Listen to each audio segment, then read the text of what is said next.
At 1800 hours on December 17, 1944, First Lieutenant James Harrison pressed his face against the frozen glass of a second-story window and watched a German column emerge from the tree line 400 yards east. 24 years old, a wheat farmer from Salina, Kansas, he had been separated from his regiment for 6 hours. The temperature had dropped to 15 degrees Fahrenheit. Snow covered the Belgian countryside in a blanket of white that would soon be stained red. Harrison commanded 23 men, though commanded was perhaps too generous a word for their situation. They were survivors, stragglers from overrun positions along the Siegfried Line, 2 squads from the 99th Infantry Division, a medic from the 2nd, a radio operator from battalion headquarters who had lost his unit when German tanks rolled through their position at dawn. The 23 included Sergeant Michael Ramos from El Paso, Corporal William Hayes from Portland, Private First Class Eddie Kowalski from Detroit, who had turned 19-3. Weeks earlier, Private Robert Hurst from rural Virginia, who had celebrated his 18th birthday yesterday in a foxhole. The farmhouse belonged to the Dubois family. They had evacuated south when the German offensive began 36 hours ago, leaving behind stone walls 2 feet thick, a root cellar that smelled of potatoes and earth, furniture that would soon become barricades. The structure sat at a crossroads. A stone bridge 200 yards to the east crossed a frozen stream. Beyond that, the forest where German forces were now massing. The crossroads meant nothing yesterday. Today, it represented a route the Germans needed to reach Antwerp. Harrison counted vehicles in the distant column. Trucks, half-tracks, at least 600 men. Waffen-SS markings visible through binoculars. Veterans from the Eastern Front who knew how to kill efficiently. His radio operator, Private Williams, had been trying to raise the regiment for 2 hours. Static answered every call. They were alone. Harrison looked at his men, checking weapons, counting ammunition, trying not to show fear. Retreat meant crossing open ground under German observation. Defense meant 23 riflemen against a mechanized force 30 times their size. The mathematics were brutal and simple. They would probably die here. The only question was whether their deaths would matter. Harrison made his decision in 15 seconds. Retreat meant exposure in open fields against German machine guns. The farmhouse offered stone walls, clear fields of fire, positions that could be defended by men who knew how to shoot. They had 45 minutes until full darkness. The inventory was precise. 18 M 1 Garand rifles, 160 rounds per man. 3 Browning automatic rifles with 600 rounds total. 1.30 caliber machine gun with 2,000 rounds in belts. 42 fragmentation grenades. 6 smoke grenades that would be useless in darkness. 2 medics, Johnson and Petrocelli, who carried morphine, sulfa powder, and bandages that would not be enough. Sergeant Ramos took the machine gun position in the second-floor bedroom facing east. Corporal Hayes fortified the southern windows with a heavy oak table turned on its side. Private Kowalski climbed to the attic observation post with binoculars and a notebook to call out German positions. The Belgian furniture became barricades, mattresses, reinforced firing positions. The medics established their station in the root cellar, where stone walls were thickest. Harrison assigned overlapping fields of fire, measured distances to landmarks, marked range estimates on the frost-covered windows. The first German probe came at 1845 hours. 15 soldiers advancing across the eastern field in a skirmish line, rifles ready, testing for resistance. Harrison's order was absolute. Hold fire until 50 yards. The Americans waited, breath condensed in the freezing air. The sound of German boots on frozen ground grew louder. Someone whispered a prayer. At 50 yards, Harrison gave the command. The farmhouse erupted. Muzzle flashes lit every window. Brass casings bounced across wooden floors. The Germans dropped 4 men and retreated to the tree line in organized bounds. 20 minutes later, they came again from a different angle, this time with an MG-42 providing suppressive fire that chewed through stone walls and shattered windows. Private Morrison from Alabama took shrapnel in the shoulder. The medics pulled him to the cellar. The Germans withdrew again. Harrison understood what was happening. They were professionals. They were learning, testing defenses, identifying weak points, measuring American firepower. The real attack had not started. In the darkness beyond the farmhouse, German voices organized, coordinated, prepared. The silence was worse than the gunfire. At 2,200 hours, German flares turned night into day. The attack came from 3 directions at once.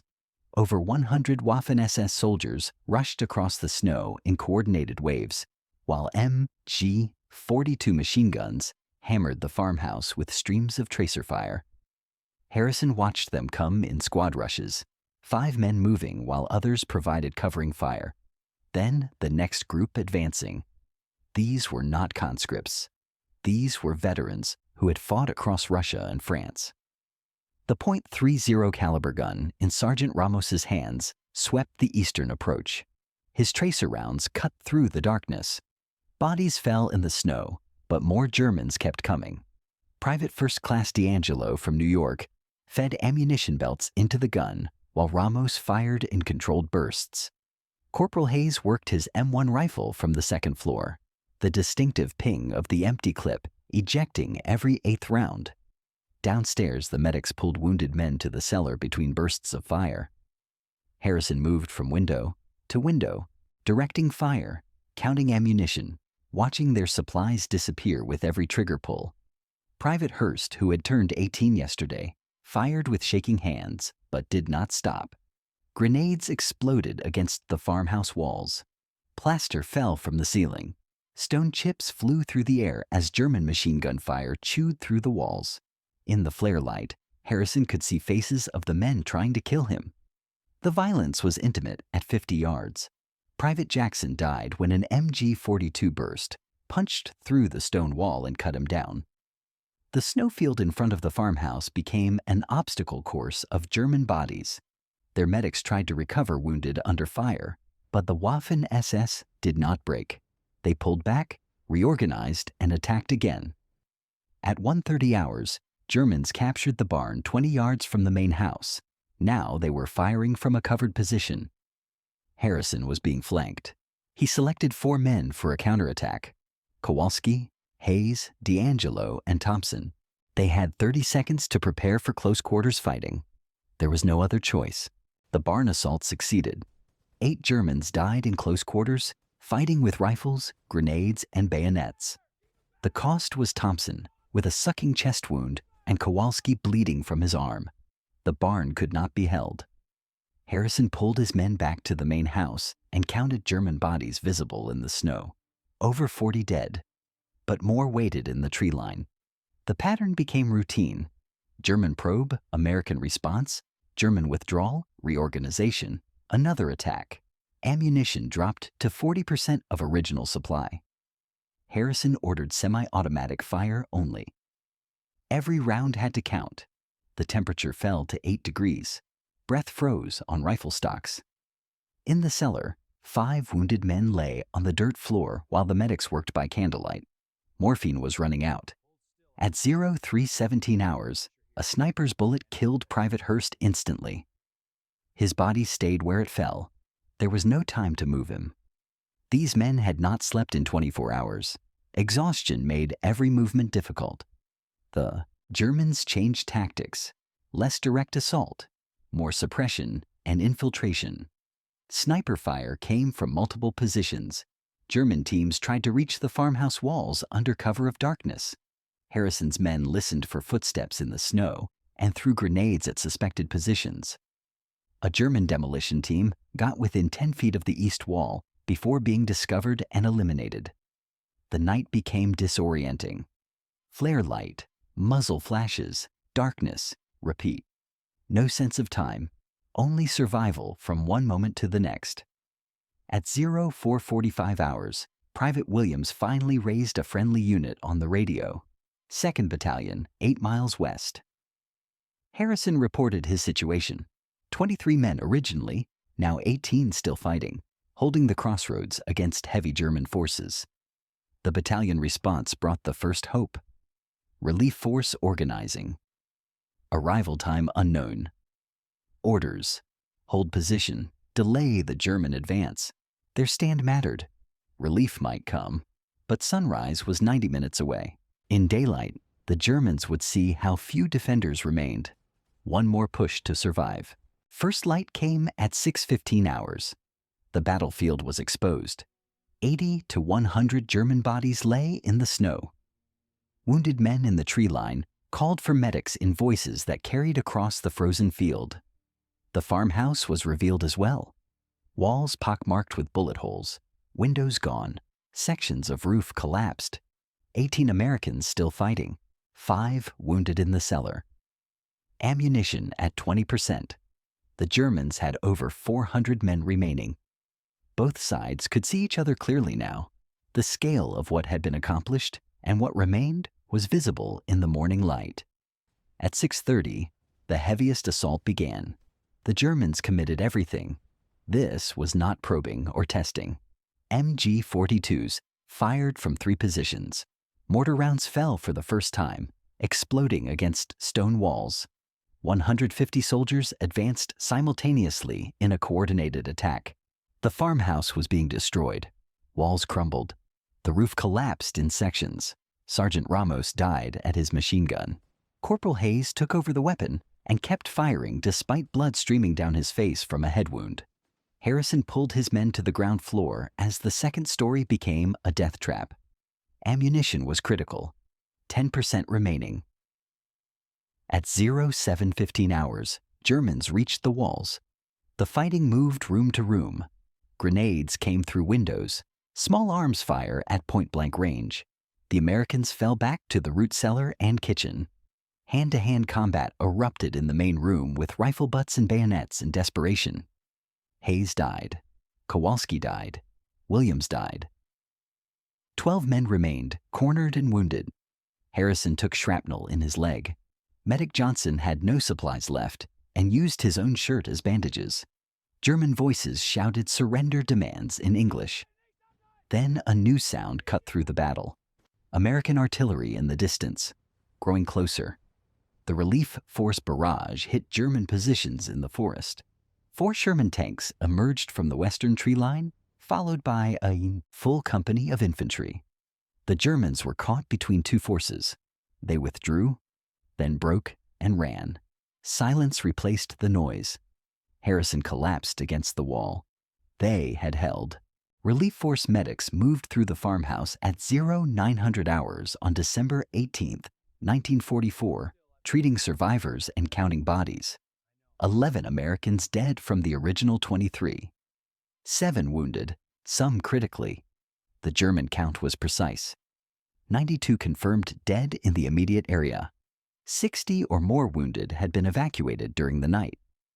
Total German casualties from this single action ranged between 150 and 200 men from the original force of 600. The delay imposed on the German advance measured 14 hours. The battalion commander walked through the destroyed farmhouse and examined the evidence. Thousands of spent shell casings covered the floors. Blood soaked the snow outside. Shattered stone littered the ground. He told Harrison that this stand had allowed the regiment to establish a defensive line 8 miles west. The crossroads had mattered after all. Military historians would later note that the Battle of the Bulge was not decided by single actions, but by the cumulative effect of dozens of small unit stands like this one. German timelines disrupted in critical sectors. American forces buying time with their lives. No individual farmhouse battle was decisive, but together they blunted an offensive that might have succeeded. This farmhouse was one of many forgotten stands that changed the mathematics of war. Harrison was evacuated with his leg wound and returned to duty in January 1945. The survivors scattered to different units. 7 of the 12 men who lived through that night never spoke about it to their families. Private D'Angelo developed severe combat fatigue and was hospitalized for months. Medic Johnson received the Silver Star and became a doctor after the war. The 11 dead were buried in temporary graves, then moved to Henri Chapelle American Cemetery in Belgium. Their families received telegrams that read, "Killed in action, Belgium, December 1944." No details about a farmhouse. No mention of 23 men holding against impossible odds. The unit action report was filed and buried in division records. There were too many similar actions and limited decorations available. In 1947, Harrison received the Distinguished Service Cross. 2 silver stars and 5 bronze stars were eventually awarded to others. Most survivors never received recognition proportional to what they had accomplished. The story remained largely unknown for decades. The farmhouse was rebuilt after the war. The Dubois family returned to find their home destroyed and their fields filled with graves. No marker was ever placed to commemorate the battle. German military records confirm heavy casualties and tactical delays at the crossroads. American after-action reports document stiff resistance that disrupted enemy advance. The mathematics remain stark and simple. 23 men held for 14 hours against a force 30 times their size. The impact cannot be calculated, only acknowledged. Some stands are forgotten. That does not make them less real.